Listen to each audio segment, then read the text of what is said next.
Hi everyone and welcome back to the channel. This is Mike from St Andrews Wargaming, here to give you a preview of an army that I'm going to be using in the battle report.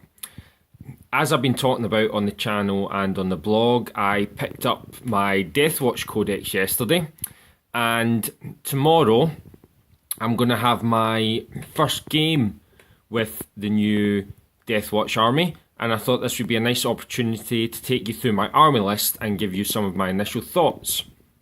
So first off, this is a 2,000 points game, and I'm going to be running a double battalion in order to maximise command points. So that should give me 13 command points in total. So to do this, I'm going to need at least 4 HQ units and 6 troop units. So I'll just take you through my list quickly, and then we can talk a little bit about the units. So most of this army should be WYSIWYG. There's just a couple of exceptions because of the new codex. I'll have to build some more units or change some units to take full advantage of it.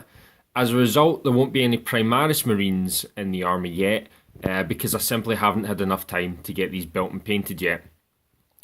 So my HQ units for the 2 battalions will be a Watchmaster, a Watch Captain with a jump pack, a Librarian with a Force Sword, the Null Zone and Might of Heroes psychic power.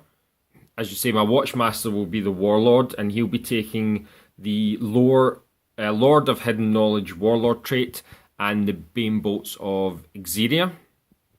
And I'll also be taking a Chaplain with a jump pack. For the troops units, I'll be taking a kill team with 5 Stalker pattern bolters, a 5-man kill team with 2 missile launchers, 3 bolters and 3 chainswords and the others. Another unit the same, so 2 missile launchers, 3 bolters and 3 chainswords. A 10-man kill team with 9 veterans, 3 frag cannons, the rest with bolters and chainswords, and a Terminator with a storm bolter and a power fist. A 5-man veteran squad with 5 shotguns and a storm shield. A 9-man kill team, 8 Deathwatch veterans with 2 frag cannons, 2 storm shields, a black shield with a power sword, the rest will have bolters and chainswords, and a Vanguard veteran with a pair of lightning claws. A 5-man veteran squad with 3 melter guns and 3 chainswords, and then 2 with bolters and chainswords. A 5-man bike squad, the sergeant having a storm bolter.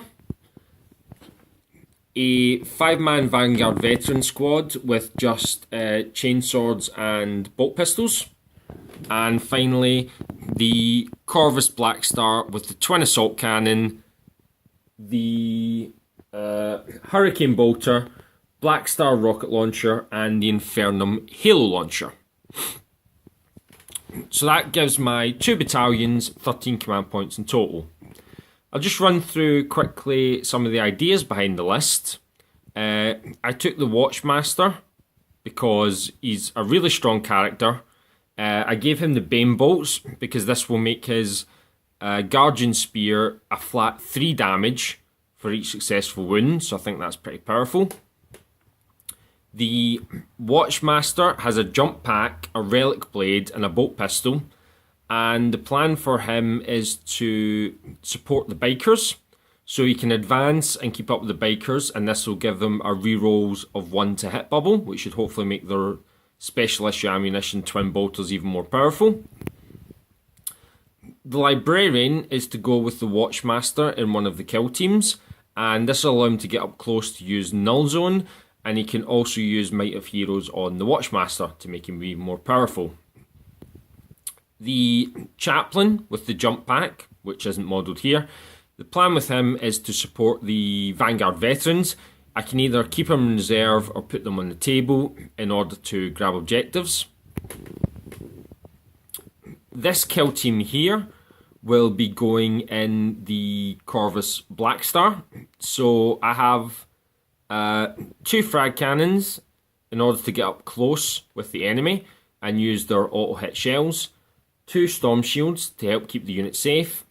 I've got a black shield to give me extra attacks in combat with the power sword, and the Vanguard veteran with the twin lightning claws. This is to help the squad out in combat, and also to allow them to fall back and still shoot in case they do get engaged in combat. The 3 teams over here, these are designed to be my backfield objective holders. So I've got 2 of the stalker, 1 squad with 5 stalker bolters, and this gives them 2 shots each with -1 AP base. So with specialist ammunition they get even better. I then have 2 units with 2 missile launchers, and this is to give me some long range firepower to help support the army. And then the plan is for the remaining 3 kill teams to put them in the teleportarium. So I have a unit 10-man kill team with 3 frag cannons. This is again just to give me some really good firepower. I've added a Terminator to this army, to this unit, in order to ignore the effects of morale. This will be good on the 10-man team, meaning I won't lose any more of these precious models to morale. It also means that I can use the teleport homer that the Deathwatch bikers bring along. In case this unit finds itself in trouble or out of position, I can teleport back to my deployment zone. Got a unit of shotgun veterans, again, quite good up close. They can give me some nice firepower for getting up close and personal with the enemy army. I've added a storm shield just to give them a bit more protection. And the 3rd kill team in the teleportarium will be the one with 3 melter guns, and this will give me some nice anti-armor abilities for my army. In addition, I can also use the stratagem, the Tempest Shell stratagem, to fire one of their bolters and do mortal wounds on a vehicle if I don't quite take it out with the melter guns. I've got a unit of 5 bikers. Again, pretty powerful with their twin bolt guns. I've also added a storm bolter to the sergeant. So at rapid fire range, that should give me 24 special issue ammunition shots. And as I said, supported by the watch captain, will give me some nice rerolls of 1s to hit, which should hopefully cause a lot of damage to enemy units when they get up close. Just add some points left over, so I thought I'd add a unit 5 Vanguard veterans. As I said, these could either go in reserve and I could bring them down for objective holding or to grab objectives if we're playing a Maelstrom game, or they can start on the table and move up to take on the enemy army. Finally, I'm going to give the Corvus another go. As much as I love this model, I've really found that the Corvus struggles when I was using it in my games in 8th edition.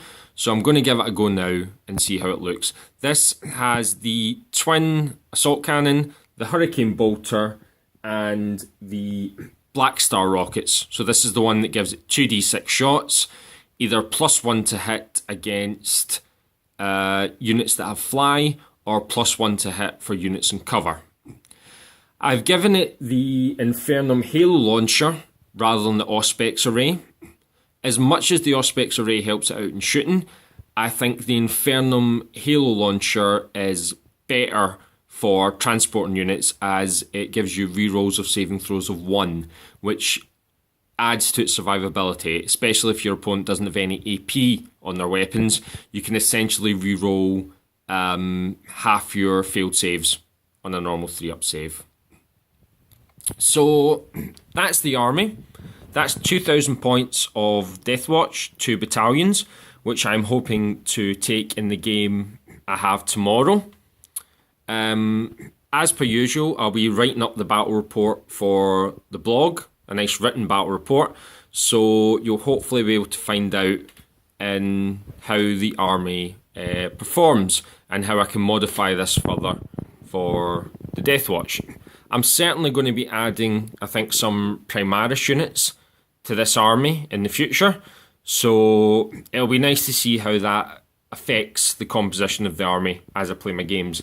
Most likely these backfield objective holding units are probably going to change for Primaris units, as they are simply tougher and the bolt rifle gives much better options for the specialist ammunition. So that's my army. I hope you found this interesting, and stay tuned to the blog to read the battle report when it comes up and see how it got on.